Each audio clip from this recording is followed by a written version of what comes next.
امام حسین علیہ السلام اور ساربان۔ حضرت امام جعفر صادق علیہ السلام نے فرمایا کہ ایک دفعہ ایک عورت بیت اللہ کا طواف کر رہی تھی۔ ایک شخص اس عورت کے پیچھے پیچھے چل رہا تھا۔ اس عورت نے اپنے ہاتھ کو بلند کیا۔ وہ شخص جو اس کے پیچھے چل رہا تھا، اس نے اپنا ہاتھ اس عورت کے بازو پہ رکھ دیا۔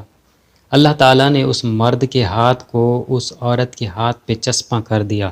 لوگ جمع ہو گئے، لوگوں کی آمد و رفت قطع ہو گئی۔ ایک شخص امیر مکہ کے پاس گیا اور جا کر اسے یہ واقعہ سنایا۔ امیر مکہ نے علماء کو اپنے دربار میں بلا لیا۔ لوگ بھی وہاں پہ جمع ہو گئے کہ دیکھیں علماء اس پر کیا حد جاری کرتے ہیں۔ امیر مکہ نے لوگوں سے پوچھا کہ کیا یہاں خاندان پیغمبر صلی اللہ علیہ وآلہ وسلم میں سے کوئی آیا ہوا ہے؟ لوگوں نے جواب دیا کہ جی ہاں، یہاں حسین ابن علی علیہ السلام تشریف فرما ہیں۔ امیر مکہ نے حضرت امام حسین علیہ السلام کو اپنے پاس مدعو کیا۔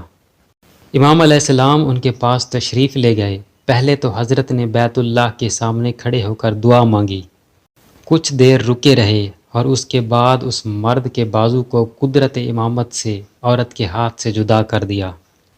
امیر مکہ نے کہا کہ مولا، کیا ہم اس پر حد جاری کریں؟ امام نے فرمایا کوئی حد جاری نہیں ہوگی۔ صاحب کتاب لکھتے ہیں کہ حضرت نے جس ساربان پر یہ احسان کیا، اس نے اس احسان کا بدلہ یہ دیا کہ 11 محرم کی رات کو اندھیرے میں مولا کا کمر بند حاصل کرنے کے لیے آپ کا ہاتھ کاٹا تھا۔